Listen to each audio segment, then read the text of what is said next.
Yeah, you might as well be in a bowling alley when you come off that banking up there down in front straightaway. You're going to hit the outside and the inside. As Neil asked, let's show you the first replay once again. Take a look at the left side. I couldn't tell ago that the red car with the McDonald's car, watch the tailpipe on the left side. It looked like as he was coming down through here. They're accelerating here. They're coming up through the gears. A little bit of puff right there. There was a little puff. And see Rusty jump on the brakes. It looked like something, the 27 car stumbled a minute, and Rusty tried to miss him and hit the rear, shot the 27 out in Earnhardt, and then in the rut too. But that 27 stumbled a little bit on that start, is what really stacked him up. Now the carburetor could have been loaded up and make that little puff of smoke. Whatever it was, though, he did fail to go up to speed fast. Let's go to Randy. Guys, obviously you can see the damage on Earnhardt's car. When you talk about the Winston Cup points leader here, they're called for a radiator, right front chassis pieces. I mean, this thing is a mess. 130 laps to go. They're going to have a hard time getting this one back out there. Glenn Jarrett. We're standing by with Hut Strickland. Hut, it looked like we obviously saw Rusty get in the back. Did you miss a shift or something? Well, it's one of them deals. I come from second to third, and I guess I wasn't fast enough coming from second to third there or something. I don't know what happened, but yeah, he caught me in the back and just turned me around. Just, you know, I don't know, took out a bunch of cars. It was one of them things. Well, tough luck, but that's evidently what happened. He didn't come up to speed. It's just one of those things that happens on the racetrack. Can't really blame Hut or Rusty.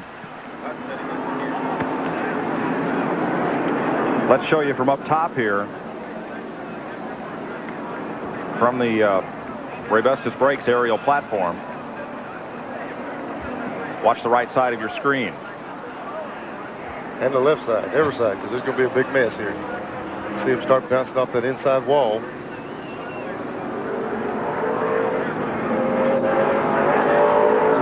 And there's Hut Strickland's McDonald's Ford. Looks like the Hamburglar's been at it.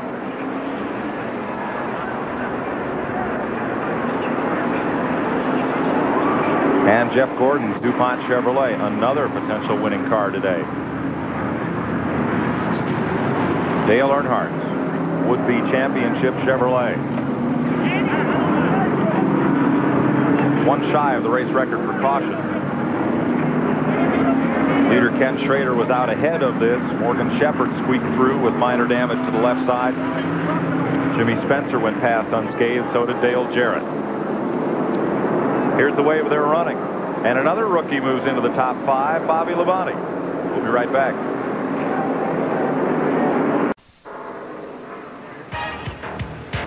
.125 laps to go during this 13th caution of the day. We're going to go back one to the 12th caution flag and show you another look at the Jeff Gordon, Jeff Bodine incident.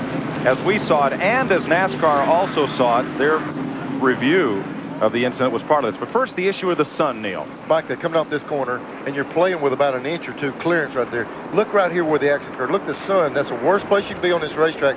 Right in his eyes, you can't see. Like Buddy said, the windshield wasn't clean.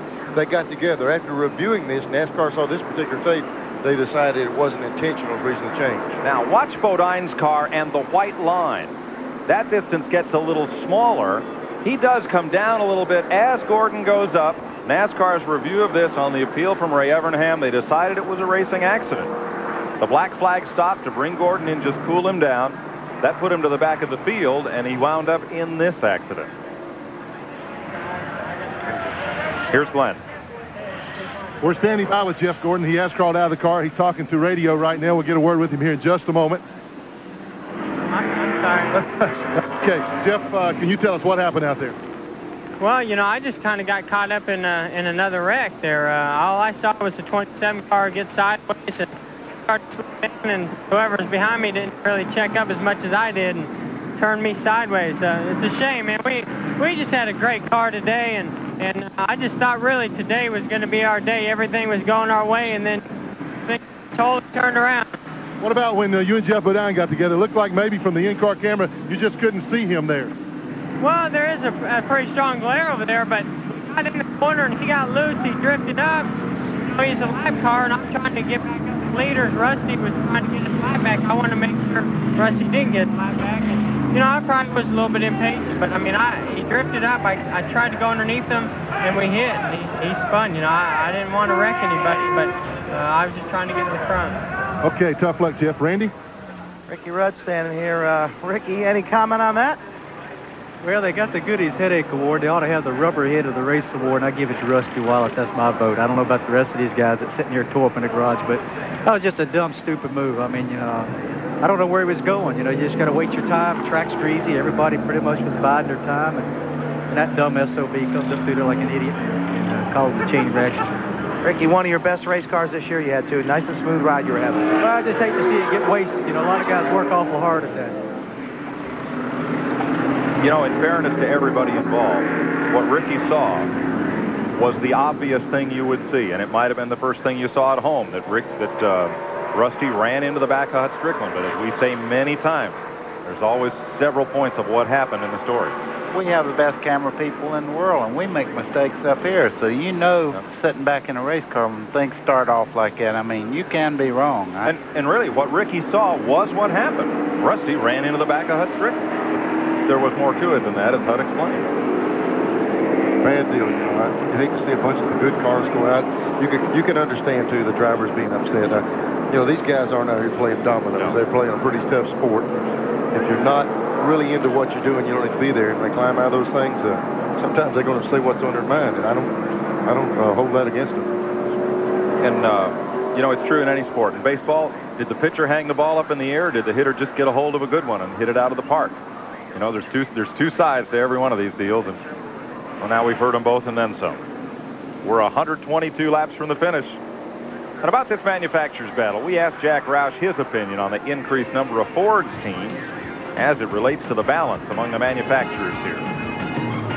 I'm not particularly happy to see more people running Fords than makes sense.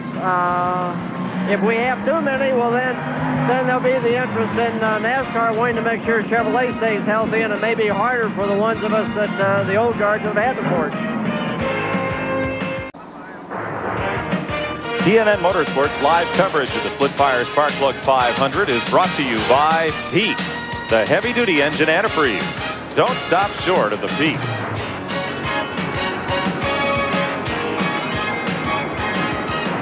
Well, in case you're wondering, here's the top 10, and look who's on top of the leaderboard. Right, DW? Well, it's 120 laps to go. Ted Musgrave, Harry Gant, Dale Jarrett, and Kenny Schrader. Jimmy Spencer, Bobby and Terry Labonte. Then Rusty Wallace and Sterling Marlin. Double check on the lap count. It's so hard to know in a big incident like that just exactly what triggers it, because oftentimes it's not. There's more than one cause, as we saw just then. Harry Gant coming onto pit road. This is a move by Harry Gant right here. You know, he gets great gas mileage. He may not have to stop again. This may put him over the top. He might win the race on this one move. He was in that wreck also, even though he's topping off the fuel. Look at the nose of that thing. He wrapped it in the back of somebody in that big wreck. Both the Leo and the Richard Jackson cars come to pit lane. That's his school teammate Rick Mast right behind. That only makes Harry better. Every time he gets a torn-up car, he flies. You know that. Did you notice all the extra time cleaning that windshield? Yeah. He's getting that time of day. A couple of questions on our toll-free number, 800-451-7331, about Harry Gant and would he retire? We understand he's firm for next year in that car. And the rumor persists that it might be his final season in Winston Cup racing, but right now that's just a rumor. Why? I mean, he still goes very well, you know, and he's very active. He hadn't been hurt or anything. I'd go until I couldn't see the straightaways. Yeah, Mr. September. Look at the damage that he's got hit pretty hard. I think they're actually going to give one to go this time around. That is the call. And the left side of the car of Rick Mast's car is now well up in the air. If they continue to service him, he may lose a lap here. And up there, they've got a little more work to do on Rick's car. He was part of the back end of that wreck with Jeff Gordon. I'm not sure that the car out there has got a good nose piece on it right now. I think everything here is gnarled up a little bit. Among the point leaders, Wallace is 9th. Earnhardt is 20th in the race right now. That's only a 35-point swing for Wallace. Of course, if Earnhardt does not come back out of the garage, right now he could finish as low as about 30th. Mike, we're going to try to take a look at the front of the 2 car, since he really got into the back of that 27 on that start, but you can't see where it did a whole lot of damage to the car. That's that rubber nose on the Pontiac here, and you really have to smack it to tear it. I would say that's pretty good proof a while ago.